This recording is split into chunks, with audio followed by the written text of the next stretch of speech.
Okay? And the very reason na, halimbawa, katulad ng Jeremiah 29:11, Jesus paid the price for that. It's not only for the people of Israel, it's not only for the people during the times of Jeremiah, it is as well for every person who believes in Jesus. Iyan yung blueprint. So ano ba ang blueprint? Di ba bago ka magpagawa ng bahay, kailangan may blueprint ka para aprobahan yung permit mo. Para ikaw ay bigyan din ng permit ng Meralco. So kung walang blueprint, hindi ka bibigyan actually ng linya ng kuryente. So you have to understand that as people of God, God has put His blueprint in His Word for you and for me. Even when Jesus said, I have come to give you life and life more abundantly. And at the cross, when Jesus was dying, He said, it is finished. So, you have to understand that in the Bible, there are two things usually na binabanggit palagi why people perish. Bakit napapahamak ang tao? So, madalas dalawang bagay ang ipinapangaral. Number one is the lack of knowledge, wherein we can read in Hosea chapter 4, verse 6, it speaks about the people of God. Okay? It speaks about, kapag tiningnan ho natin, eto ho ay may kaugnayan doon sa mga mananampalataya o doon sa mga tumatayong mga saserdote. In the Old Testament, God has chosen the priest to stand before God. Siya yung tagapamagitan sa pagitan ng tao at ng Diyos. And you have to remember that in the New Testament, in the New Covenant, Jesus died and He became the high priest. Siya yung naging mediator natin. At sa sulat ni San Pablo, lahat ng mananampalataya or in the New Testament, the believers, kung sa Old Testament, isang tribo lang yung pinili para maging mga saserdote o pare sa harapan ng Diyos. But in the New Covenant, in the New Testament, lahat po tayo ay ginawang saserdote ng Panginoon. When the Lord said, you are a chosen generation, you are a royal priesthood. So we all became priests before the living God. That's why, as a priest of the Lord, you have to know and understand the will of the living God. Okay? Kaya ang sabi niya roon, my people perish for lack of knowledge. Or my people are being destroyed from lack of knowledge. Why? The reason is people have rejected knowledge.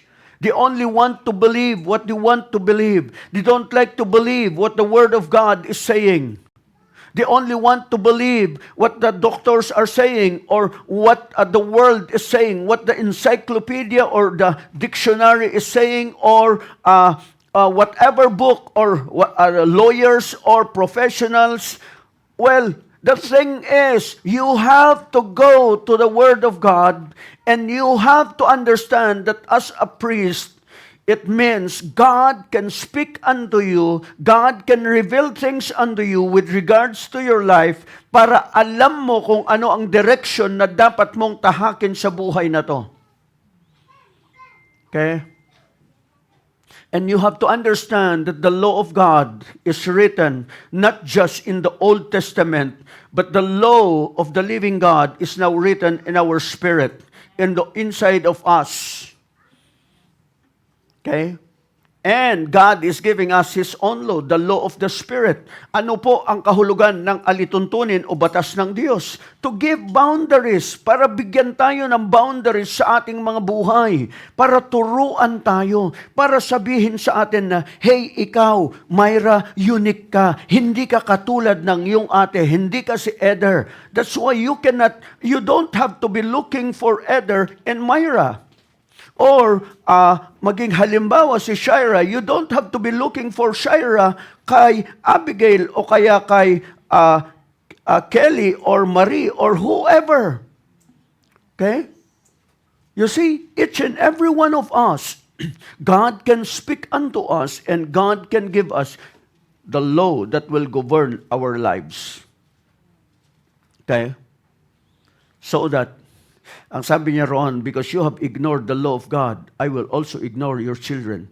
Alam ho ninyo, nitong nakaraan, during the week, we have been visiting a family that they have been part of the, especially during the early days ng ministeryo natin. And one thing that the Lord has been teaching me is not to look at and judge people, but rather to see beyond what you are seeing in the natural.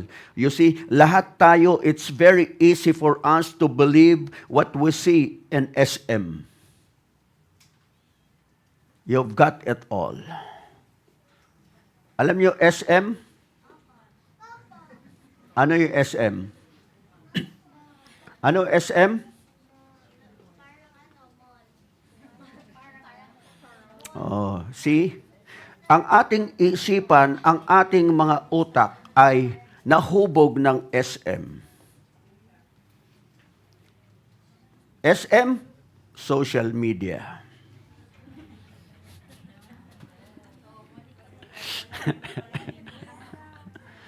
See? Marami sa atin. We have the tendency to judge people based on what they are posting. Eh, na hindi mo naman alam, filtered pala yan. Hindi mo alam kung nahack yung account or whatsoever.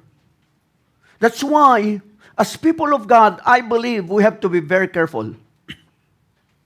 We want to walk in the Spirit. We want to live in the Spirit. O pangunahan tayo ng banal na Spirito. Then, we have to go beyond the physical things. Na hindi lamang tayo dapat nabubuhay according to our five senses. We need to start living and saying, Lord, what am I seeing? And what are you saying in this situation? You see, there are things that I have to contemplate. Kasi, during our visit to this family, the very thing, I think, na when they started going to the U.S. and after their U.S., yung ating kapatid started to post kung ano yung mga nakagisnan noon. At ang sabi namin, ano itong pinopost niya sa kanyang social media? Not knowing na iyon pala nagsisimula na yung kanyang Alzheimer. You see, it's very easy to judge, to say na, ay, mukhang mali to. That's why we need to go back to the Word of God. We need to go back and understand the will of the Lord for us. Kanya, without vision. So, una, lack of knowledge. We don't have proper knowledge. We have limited knowledge. Would you turn to your neighbor, tell them, limited knowledge. Limitado lamang yung alam natin. Why? Because we are basing things on what we hear, what we see. Yung information natin, pinaprocess lang natin kung ano yung nabasa natin, nakita natin sa SM. Hindi yung mall, kundi yung social media. Okay? So, that's why I want you to understand, we need vision. So aside from knowledge, we need vision. Because actually, vision is the word revelation. So we need a revelation knowledge, not just theoretical knowledge. In Proverbs chapter 29, in verse 18, lalo na, in the, that's the Message translation, ang sabi ron, if people can't see what God is doing, okay, yan po yung sinasabi, where there is no vision or revelation from God. if there is no vision or revelation, or if you cannot see what God is doing. Why people cannot see what God is doing? Kasi limitado lamang ang nangyayari sa kanila is they are just basing things on what they see in Facebook. Paano kung nahack yung account? Okay? So ang sabi roon, when people do not accept divine guidance, they run wild. So that's revelation, that's vision. Or actually, that's a blueprint na ibinibigay ng Diyos. Okay? But I like the very word, where there is no word from God. Where there is no word. It speaks about vision, where there is no vision from God. The word vision is revelation. When there is no revelation of God, when there is no revelation on His Word, you will become legalistic. Dahil hindi mo maunawaan yan, ang spiritual na mga bagay ay pang-spiritual. Hindi kayang unawain ng natural. Okay? So, that's why God is willing na sa atin, ang makita natin, magkaroon tayo ng kapahayagan. Marinig natin, if there's no open word from God. So we need an open word. You know what? With this family, they always ask me, what is the Lord saying actually? So, we have visited this family, actually the Ehok family, during the week. Dahil ang ating kapatid, si Brother Loloy, ay pumanaw. And during those weeks, and even during the eulogy, ang isang bagay na ipinakita sa akin at ipinaalala ng Panginoon, during the early days, sila ho, yung out of, I think, 6 people na during the struggling part of the ministry na nagbigay ng sasakyan. I have experienced around 6 families or 6 people giving me car. Pero sila ho yung pamilya na hindi nadala ng opinion or sinasabi ng ibang tao at hindi ho sila yung laban bawi. I've experienced wherein after people have given you something, then, dahil minarinig sila, babawiin nila. Yung unang nagbigay ng sakyan, binawi. Sabi ko, okay, no problem. Freely you have received, freely give it back. Then, pangalawa, sila yung nagbigay. Nung nagbigay sila, kahit ano pa man yung sinasabi ng mga kakilala nila o kahit ng sinong tao o doon sa pinanggalingan nila, ang sabi nila, hindi, ang Diyos ang nangusap sa amin, ang Diyos ang nagsabi sa amin, so we will stand on it.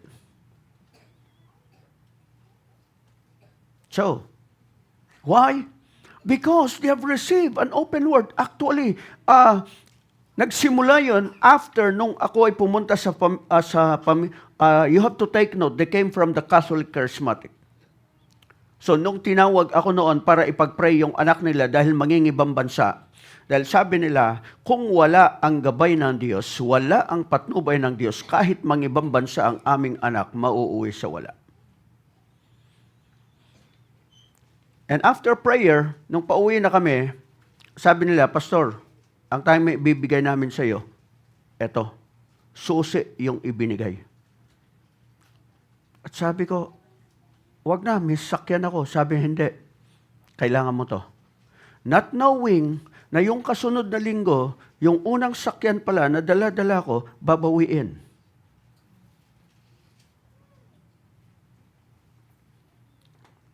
So, sila, yung pamilya, na kahit ano pa man yung narinig, and the Lord just dealt with me and said, come on, if you will not be careful, you will be dealing with people based on what you are hearing and what you are seeing, and not based on what I'm saying. So, kaya, eto, during the week, kahit na alam ko na, kumbaga yung schedule namin, ang dami naming mga schedules na dapat asikasuhin, but you see, ang mga taong to, during the early days of the ministry, ay nandoon at hindi ka rin iniwan. So, in times like this, you need to be there. So we were there. Okay? That's why we need knowledge and we need vision from the Lord. Kasi ang isang bagay na hindi natin naunawan, hindi natin kayang ipamuhay. In Matthew chapter 11 and verse 12, one of the things that I've noticed from them is etong pangungusap na ito, and you have to go back to this word, and we have to understand that we operate by faith. So, ang sabi ng NIV, from the days of John the Baptist until now, that's until the time of Jesus. But it is not limited to the time of Jesus. It is even until now. Ang sabi niya rito, the kingdom of heaven has been forcefully advancing. Nagpapatuloy ang kaharian ng Diyos, and forceful men lay hold of it. In the King James or New King James, it speaks about violent men. Okay? Ang sabi roon, and from the days of John the Baptist until now, the kingdom of heaven suffers violence, and the violent take it by force.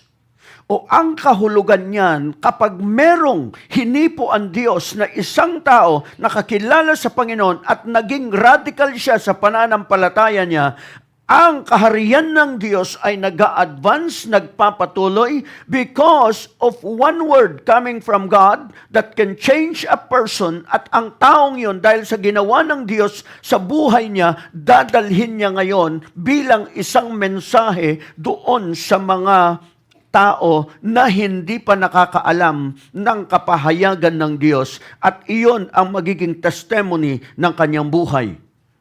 So that's why the violent take it by force. Hindi po yun yung violente pagdating sa physical. No, it speaks about yung kung ano yung kapahayagang ibinigay sa iyo ng Diyos, you take hold of it and then you advance. Okay? So, kung walang ginawa ang Diyos sa buhay mo, wala ka talagang sasabihin. Pero kung alam mo kung paano ka pinagaling ng Diyos, dahil naranasan mo ang kagalingan mula sa Diyos, you will always go to people, even to sick people, and you will always tell them, hey, ang Diyos ay nagpapagaling. Walang imposible sa Diyos. If you have experienced prosperity, paano ka inangat ng Diyos na binago yung kalagayan mo sa pananalapi mula sa kawalan, mula sa utang o ano pa mang kalagayan sa buhay, then you will be going to people and you will be telling them, hey, this is what the Lord has done. This is what can happen to you if you believe the Word of God and take it by force. So, bakit hindi nangyayari sa iba? Because it's only the violent who takes it by force. Because even if you believe that Jesus has already paid the price, kung pagdating naman doon sa pagsubok ay mukhang ano yata. No. Dahil kahit na ano pa man ang makita mo, ang sasabihin mo, we do not live by a sight, we live by faith. Faith in what Jesus has done at the cross. When the Word of God says that I am blessed, then I am blessed. Kahit na wala kang makita riyan, kahit na merong kakulangan, still, you will be saying, I am blessed, I am blessed, I am blessed. You will be saying, no weapon formed against me shall ever prosper. Because you believe. And you will be saying, it is written, nasusulat, naisulat. Pinagpala na ako ng Diyos at ako'y lalakad sa kanyang pagpapala. Okay?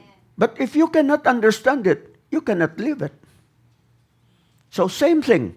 Go with me, 1 Corinthians chapter 11,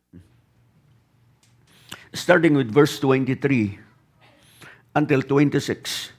Yung kabuuan ng mga talatang yan, madalas nung unang araw, ang tinitingnan, ang sinusuri, ang ine-examine ay yung kasalanan mismo ng tao. But I want you to know and understand, it has nothing to do with our sins. It has nothing to do with what we are doing. It has something to do with everything that the Lord has done for you and for me. So it says there, "For I received from the Lord what I also pass on to you. The Lord Jesus, on the night he was betrayed, took bread, and when he had given thanks, he broke it and said, 'This is my body which is for you. Do this in remembrance of me.' In the same way, after supper, he took the cup, saying, 'This cup is the new covenant in my blood. Do this whenever you drink it in remembrance of me. For whenever you eat this bread and drink this cup, you proclaim the Lord's death until he comes.'" So, ang sabi niya roon, "For I received from the Lord what I also pass on to you. You cannot pass unto others what you don't have." So last night, narinig namin at narinig ng mga kapatiran kung anong patotoo meron yung mag-asawa na pinuntahan namin.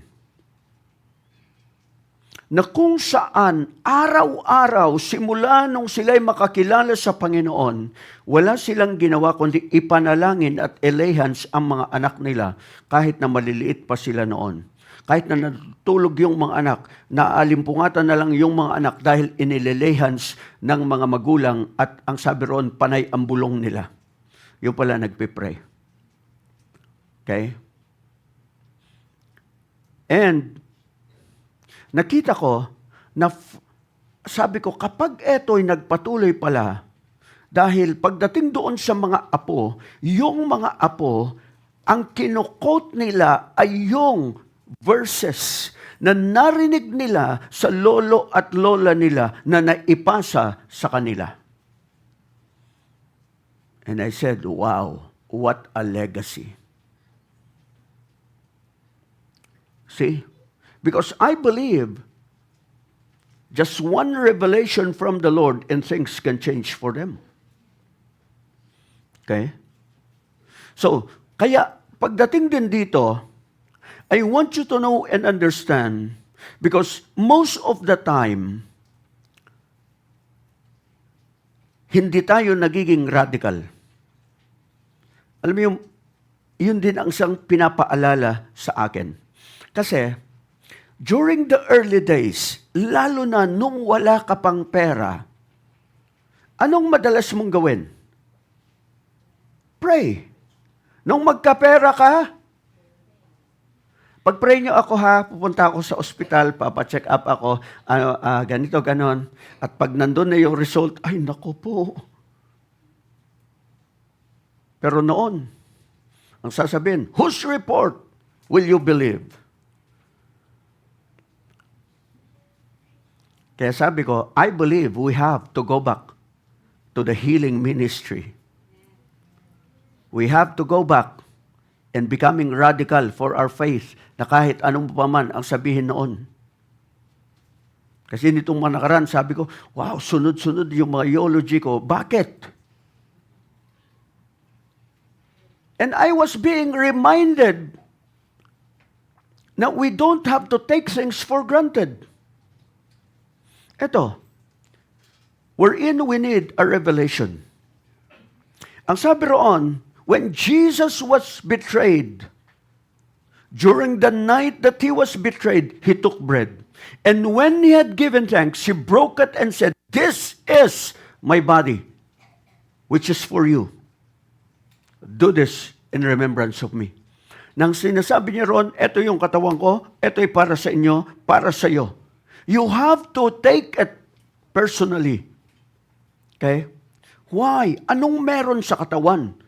Tinapay lang yun eh. Pero bakit sinabi niya, "This is my body"? O eto, naglalarawan ng aking katawan. Anong meron na dapat nating maunawan? Go with me. Okay? In His body. Anong pangungusap? This is communion. Ang alam natin na Last Supper, which is the communion, ay yung picture lang ni... Sino nagpinta noon? Ha? Si Da Vinci? So, si Michelangelo.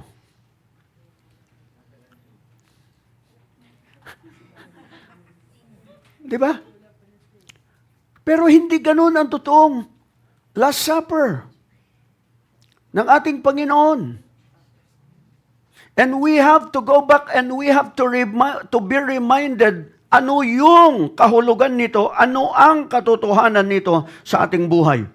The body of our Lord, doon sa kanyang katawan, na tuwing sinasabi, this is my body. So it's about the body of Jesus. It's about what Jesus has done. It's not about what you have done. Kaya ang sabi niya in 1 Peter chapter 2 verse 24. Okay? So, can show us. So, ang sabi niya, who Himself bore our sins in His own body. Okay? Ano ang pinasan niya sa kanyang katawan? Show me the NLT. So, it says there, Jesus Himself bore our body. Or it means He carried. Kung hindi nyo alam yung bore, dahil ang alam ng iba, yung barena, na binarena ang katawan o binutasan ang katawan. Kasi King James, ano yun eh. So, ang kahulugan po niyan ay personally na binuhat niya sa kanyang katawan. Personally na inilagay yung kasalanan natin sa kanyang katawan. He personally carried our sins in His body on the cross so that we can be dead to sin and live for what is right. For by His wounds, you are healed. Show me the Passion Translation. In the Passion Translation, ito yung sinasabi. Okay? He Himself carried our sins in His body on the cross so that we would be dead to sin and live for righteousness. Our instant healing flowed from His wounding. Instant healing. We can go for instant healing. So, ang sinasabi riyan is, yung ating kagalingan, binayaran na. But you have to look at it personally. Pagdating sa kasalanan, yung kasalanan ho natin ay kanyang pinasan sa kanyang katawan. Okay? So, that's why as people of God, ang sinasabi roon, He bore our sins in His body. Another thing, eto, everything that was written against us, everything that is against you, every record that you have, Jesus already paid everything. Iyon ang isang bagay na dapat mo makita. Bayad na. Okay? Bayad na. Kanina, first service, I enjoyed the service. Nag-enjoy ako eh. Alam niyo kung bakit? Kasi, di ba, sa panahon natin ngayon, sa computer, Colossians 2:14, show me the Passion Translation. Ito, ang sabi roon, Colossians 2:14. So sa atin bilang mga mananampalataya, ang sabi roon, He canceled out every legal violation we had on our record and the old arrest warrant that stood to indict us. He erased it all, our sins, our stained soul. He deleted it all, and they cannot be retrieved.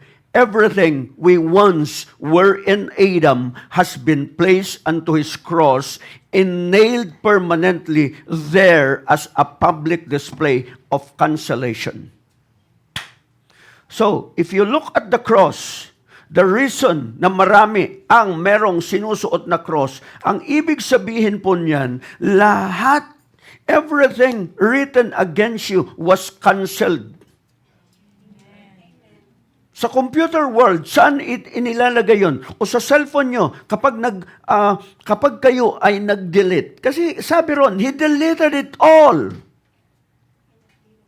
In-erase. Dinelete. Saan napupunta yon? Sa? Trash? Ano tawag nyo doon? Trash bin. O recycle bin. You see, Satan will go. Saan siya pupunta palagi? Doon sa trash bin. Para ano? Ang tawag ng iba, recycle bin. Para ano? I-recycle uli. So if you don't know the Word of God, you will always live in condemnation.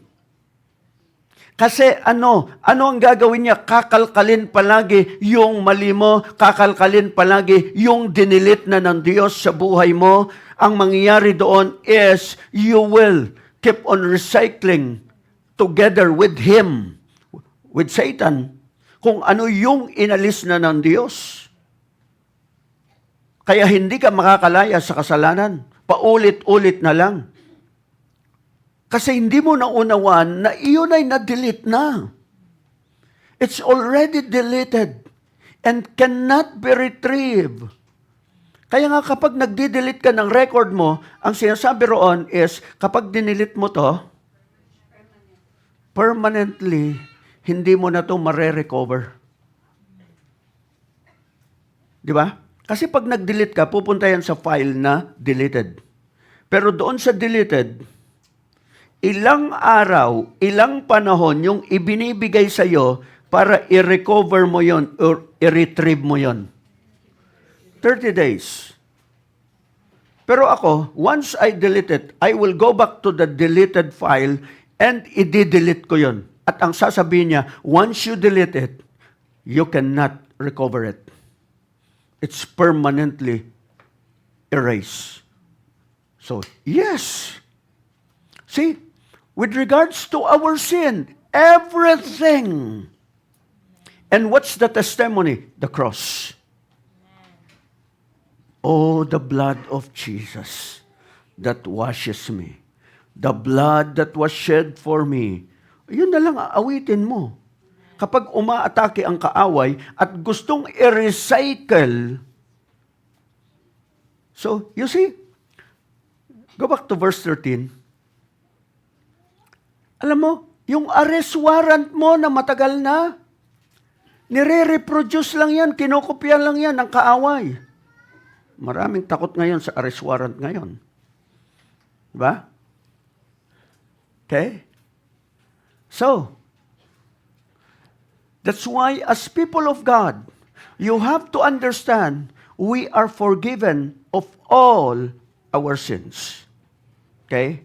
And you will read in verse 14, ang sabi roon, go with me, because we are already forgiven in verse 13. Ang sabi roon, He canceled out every legal violation. Okay? Everything is canceled. Every record that you have. Because in Christ Jesus, you are now a new creation. Isa kang bagong nilalang sa harapan ng Diyos. At bilang isang bagong nilalang, hindi na ikaw yung kung dati masasakitin ka, you have to erase that from your record. Kung dati mahirap ka, kailangan burahin mo na yon. Hindi yung ano ba naman buhay to? No! You have to become a radical believer. Radical believer na kung saan ang sinasabi roon, Jesus said, I have come that you might have life and have it more abundantly. Yes, there will be persecution. Yes, there will be sufferings. But praise God, we are in a nation wherein we are not restricted. Pasalamat tayo. Wala tayo sa imperyo ng Roma. Nung panahon nila, naroon sila sa imperyo ng Roma na lahat ng pagmamay-ari ng mga Kristiyano kinukuha, kinoconfiscate. Kaya nagiging mahirap ang buhay nila noon. They were persecuted because of what they believe. You go to other countries na hindi katulad ng Pilipinas na walang demokrasya. You are not allowed to become rich.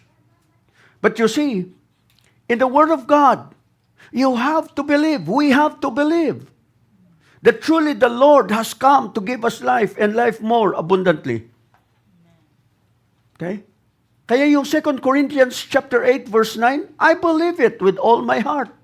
Why? Nakita ko kung gaano yung hirap na ang tanging magpapalaya sa iyo mula sa kahirapan ay walang iba kundi yung ginawa ni Jesus sa krus ng Kalbaryo.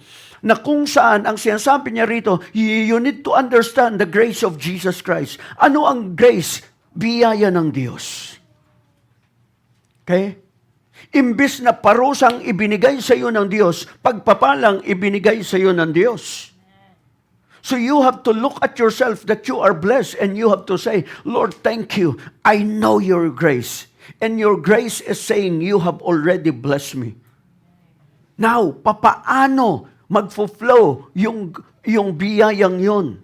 Romans 5:2, na ang sinasabi roon is, we access this grace by faith. Sa pamamagitan ng pananampalataya. So kung hindi mo sasampalatayanan, at ang inaantay mo lang ay parang magic yan, wala hong magic sa mundo ng Kristiyano. Okay? Through whom also we have access by faith into this grace. Anong kailangan mo? To turn it on. Para buksan yung gripo ng biyaya na dumaloy at umapaw sa buhay mo. Sabi ng iba, ay wala tayong gagawin. There are always two sides of a story. Okay? Sa pera nga di ba? There's always two sides. Actually, tatlo pa nga Kasi, di ba? Sino dito nagkakarakross? Tawag doon? Tail or head? Di ba? Pero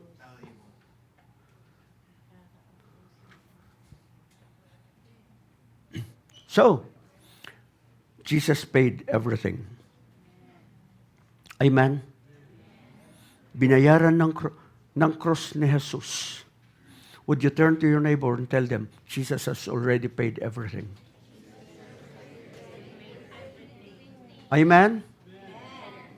So, sino ang nangangalkal sa basurahan? Sino? Sino mahilig sa mabaho?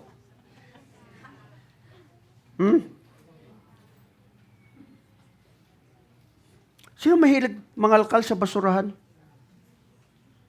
Deleted na nga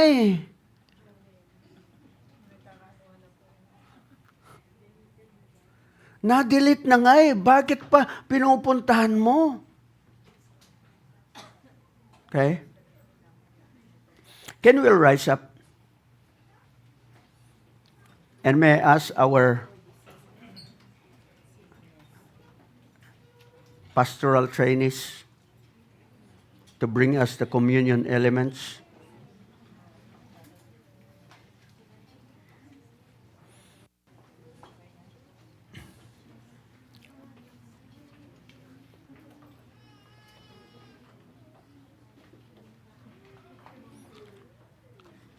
Gusto kong maunawaan ng bawat isa sa atin,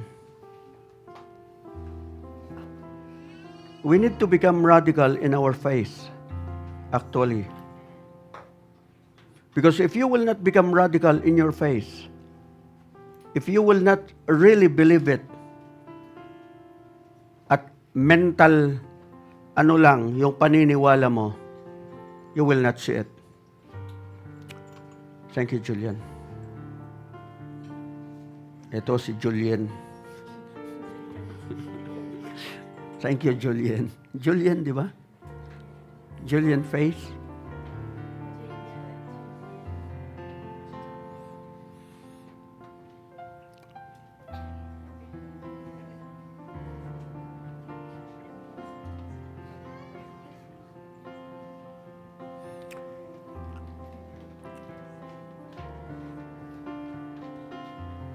even in your life, learn to do communion. Sa inyo na mga masasakitin, kung araw-araw gawin ninyo, hanggang maging revelation, hanggang magrema sa inyo,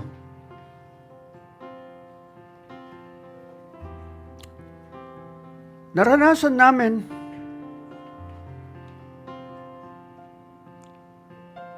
nung si Kiel ay 7 months old sa tiyan ni Sister Jane. At Sister Jane ay nagkaroon ng problema sa kanyang appendix.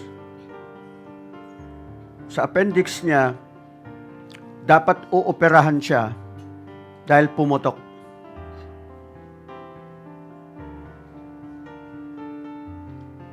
But God did a miracle.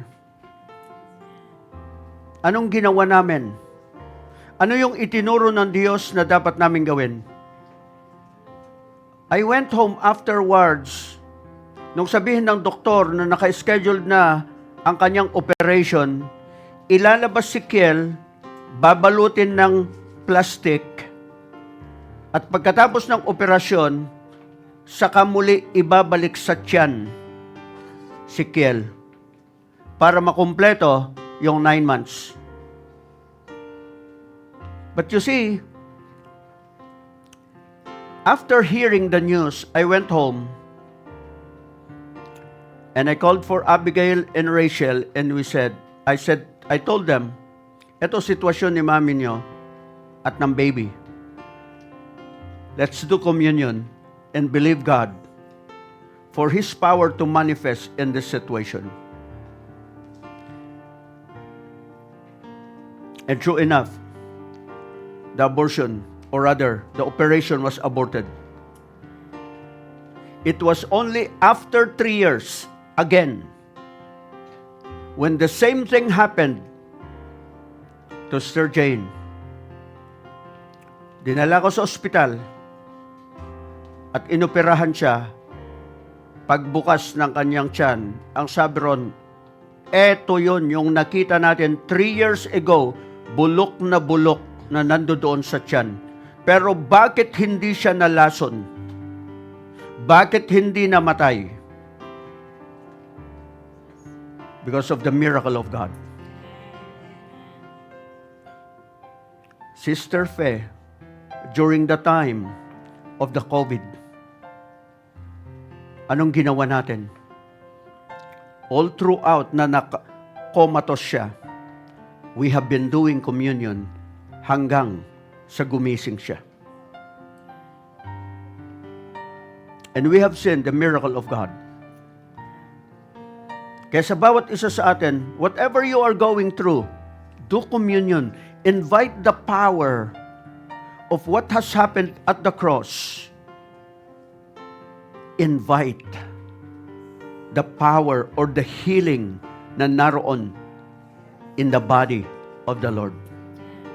Now wherein, first and foremost, He carried our sins. He paid everything written against us. And He paid for our healing.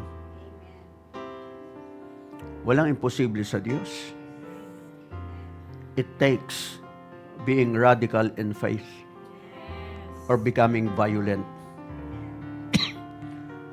Ang nangyari kasi kapag nagkapera na, ayaw na nating maniwala eh. O ngayong nauso na ngayon yung mag-message na lang at humingi ng tulong sa social media. I believe in the power of God. Father, we thank you. Help us. And that, Lord, that we can prepare the next generation not only to know you mentally, but to know you experientially. A generation to rise up that know really the Lord and has experienced the power of God. So I ask your healing touch as we partake of the communion.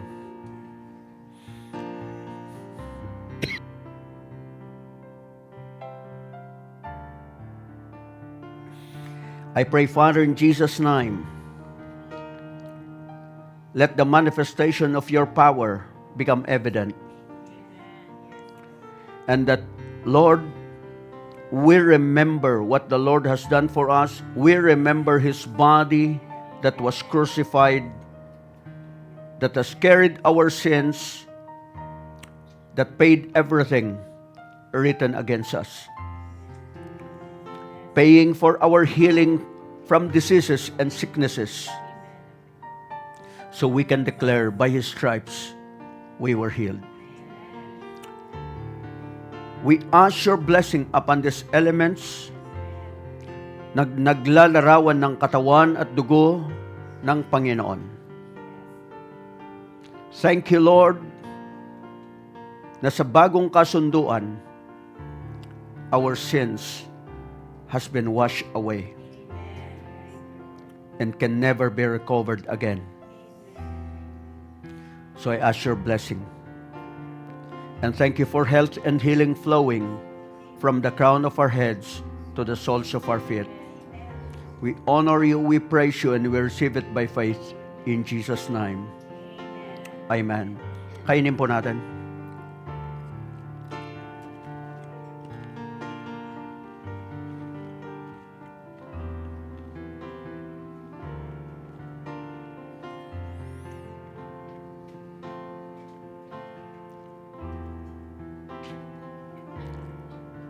Inumin natin.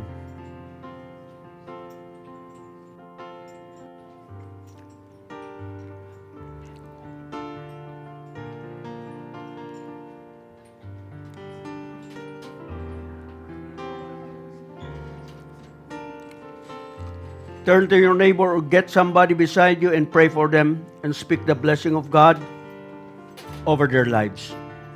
The peace of God, the shalom, nothing missing, nothing lacking, nothing broken over their lives.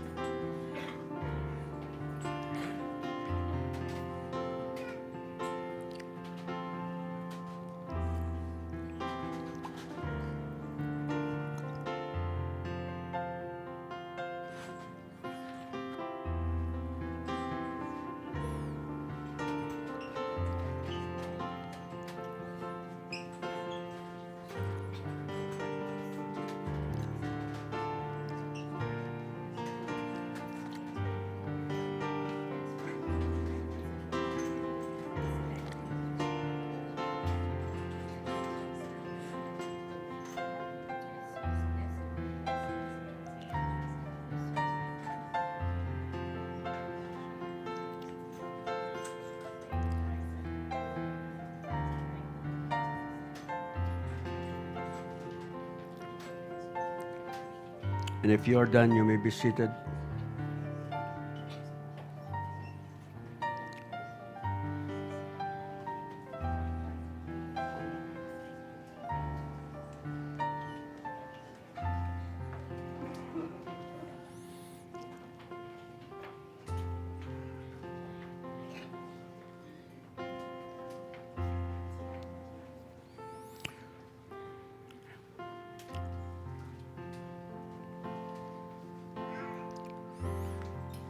Ang desire ng Diyos is for you and for me to be blessed, so in return, we can be a blessing. Maaring hindi sa lahat ng tao, but there will be people that God will connect into your life wherein you start to become a blessing. So katulad sa sinasabi ko kanina, ang pamilyang to, they started to become a blessing unto us. At hindi natin pwedeng sabihin, kasi mayaman sila eh. No. Working class lang. And actually, na-lay off nga yung lalaki mula sa trabaho. Pero nagpatuloy pa rin sila. Kaya yung ating kapatid na babae o yung asawang babae, lahat ng pwedeng pagkakitaan ay pinasok niya. Pagiging ahente. Okay? They never stop becoming a blessing. And the reason God wants us to be blessed is so in return, we can be a blessing unto others. Katulad nito, pwede nating sabihin na, kasi kayo, kasi, marami tayong kasi. Faith, can you show us Kiel? Sinisimulan na si Kiel. You see?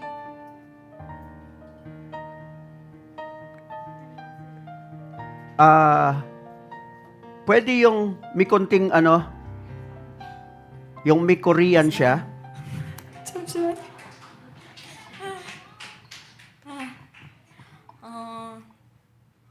오늘 이렇게 여러분 앞에 서서 간증할 수 있게 되어 정말 감사합니다.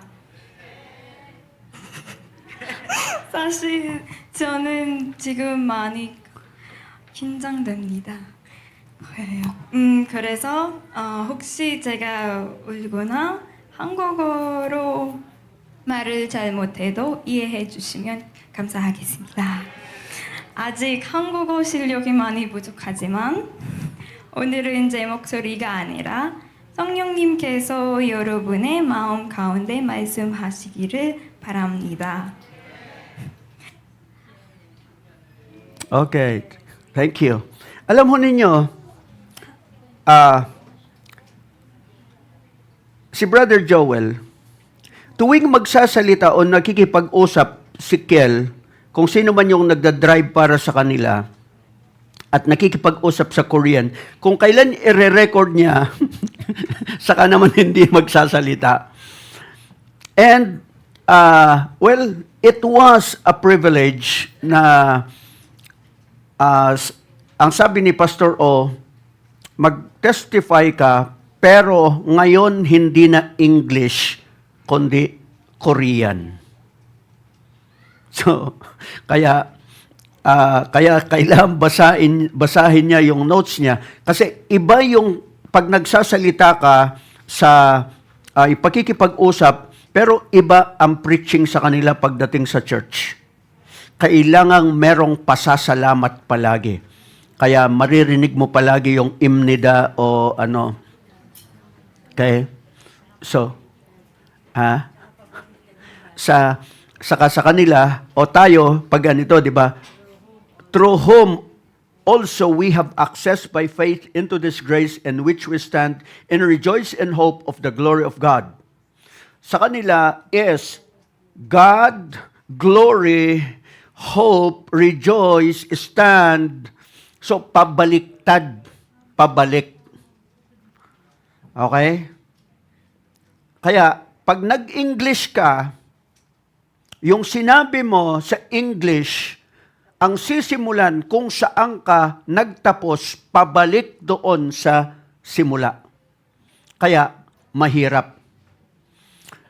At ang sabi namin, okay, so sabi ko, Kiel, gusto ko ikaw mag-interpret sa akin pagdating namin sa Korea. Kaya sabi namin, ikaw ang mag-ready, mag-prepare. Okay? And ongoing yung mga exams niya ngayon. At sabi ko, sige, kaya mo yan. You see, one of the things that you have to understand, God wants you blessed. I want to bring you to a familiar passage na kung saan madalas ginagamit nila to. And I want to bring another part or yung understanding. Go with me in Malachi chapter 3, starting with verse 8. Na madalas, or rather, verse 6, yeah. So ang sabi niya roon, for I am the Lord, I do not change. Therefore, you are not consumed, O sons of Jacob. Know and understand, the Lord does not change. So ang sabi, yet from the days of your fathers, you have gone away from my ordinances and have not kept them. Return to me, and I will return to you, says the Lord of hosts. But you said, in what way shall we return? Paano kami magbabalik loob sa iyo? And then, sumagot ang Panginoon, will a man rob God? Ninanakawan ba ng tao ang Diyos? At ang sabi ng Panginoon sa kanila, yet you have robbed me. But you say, in what way have we robbed you? And the Lord said, in tithes and offerings. So, pagdating sa tithes at offerings, hindi ho tayo legalistic. Turn to your neighbor, tell them, hindi tayo legalistic. Okay? Kung walang revelation sa iyo ang Panginoon, don't just copy what others are doing. You need to understand that it has to come from the heart. Okay?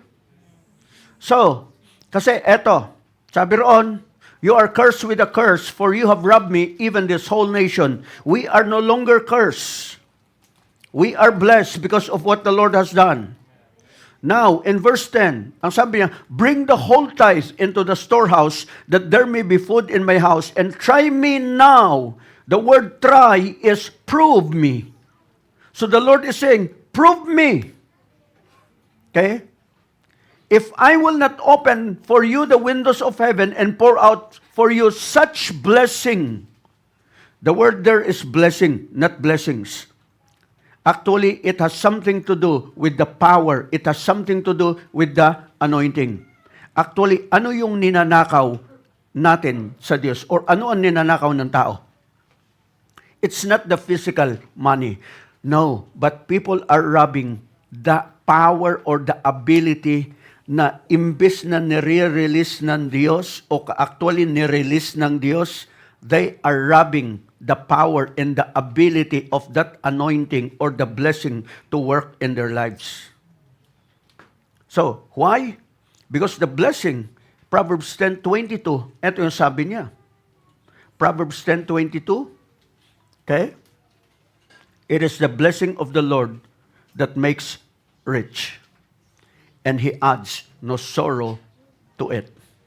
So the blessing of the Lord makes you rich. And being rich is not just measured in material things. Go with me. Kasi yung blessing na yon actually has something to do with Deuteronomy chapter 8 verse 18. Ang sabi niya rito, but remember the Lord your God, for it is He who gives you the power or the ability. Show me the New King James or the NIV. Okay? So ang sabi niya roon, gives you the ability to produce wealth. To produce wealth. So that when you pray for a table, God will not give you a table, God will give you a tree. But God will give you the ability how to make a table out of the tree. So it speaks about miraculous ideas. God will give you miraculous ideas. God will give you ways. Ano yung kaparaanan para marating mo or magawa mo o makita mo yung manifestation ng pagpapala na nais ng Diyos sa buhay mo. Hindi po yan bubuhos yung sa langit na parang ulan na lang at sasalukin mo. No, God will speak unto you and God will give you ideas or miracles or ways. Ano yung kaparaanan? Okay? The ability to produce. So you have the ability to produce wealth. Amen. Ang problema lang sa marami is we try to copy what others are doing. No, ask the Lord. Okay? And one area is becoming generous. Ang isang bagay na nakita ko is yung generosity nung tinutukoy namin na mag-asawa. And by the way, we will be having a committal service. May service po tayo bago siya ilibing ngayong hapon na to, 1:30, and then 3:00 yung libing niya. Okay? So if you have time, sa Loyola Memorial po yun, dyan sa Parañaque. So, ang isang bagay na nakita ko is yung ability to produce wealth.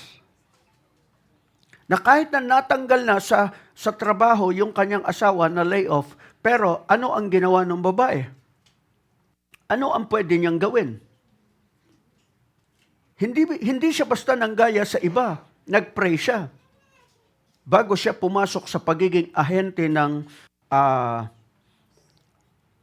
sa mga realty, insurance, or whatever. See, God will give you the power to produce wealth or the ability. Sa NIV, it speaks, the ability to produce wealth. Why? He has a covenant for us. And that is, the Lord actually has already blessed us according to His riches in glory by Christ Jesus. Ngayon, paano mo ngayon pagagalawin yon sa buhay mo? Paano mo i-activate yon sa buhay mo? God will tell you to do things. Amen? So let's all rise up. So, and I want you to know and understand, breakthroughs can come over your lives. Ang isang alam ko, na itinuro nila noon sa anak nila, kaya bago bumaba ng barko noon, promoted sa trabaho. And he will always honor the Lord with his giving, with his tithes. Okay? Father, we thank you.